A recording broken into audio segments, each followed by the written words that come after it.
Hi! అందరికీ నమస్కారం. అందరూ బావున్నారా? బావుండాలనే అనుకుంటున్నా.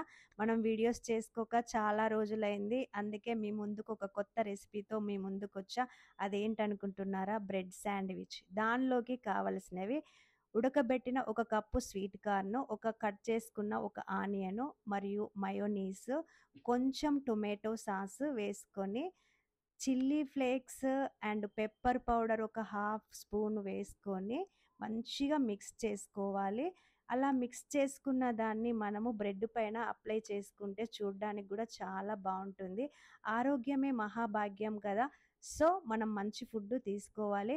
ఒరిగానో కూడా యాడ్ చేస్తున్నా. పిజ్జాని మనం బుక్ చేసుకున్నప్పుడు మనకు ఈ ఒరిగానో, చిల్లీ ఫ్లేక్స్ ఇస్తారు. వీటిని దాచిపెట్టుకోండి వేస్ట్ చేయకుండా. ఇలా యాడ్ చేసుకుంటే టేస్ట్ మనకి రెస్టారెంట్ స్టైల్‌లో వస్తుంది. ఇలాగే చేసుకోండి.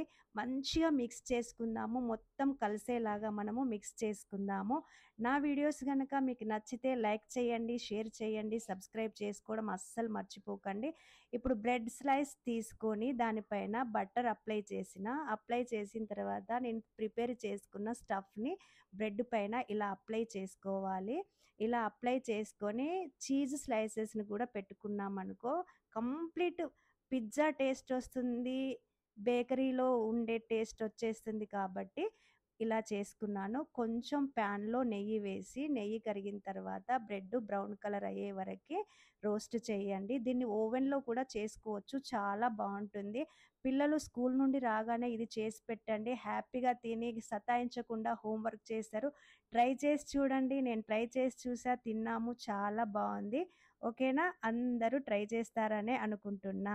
చాలా చాలా థ్యాంక్స్ నా వీడియోస్ చూస్తున్నందుకు. చాలా హ్యాపీగా ఉంది నన్ను సపోర్ట్ చేస్తున్నందుకు. ఎప్పుడు ఇలాగే చెయ్యండి. 3, 4 డేస్ నుండి వర్షాలు పడుతున్నాయి కదా! ఈవినింగ్ స్నాక్స్ చేసుకొని తినాలనిపిస్తుంది కదా! సో, బ్రెడ్ శాండ్‌విచ్ చేసుకొని తిని చూడండి ఎంత బావుందో. మీరు ట్రై చేయండి. వేడి వేడిగా తినండి. మేము తింటున్నాం, చేసుకుంటున్నాం. చాలా బావుంది. ఓకేనా?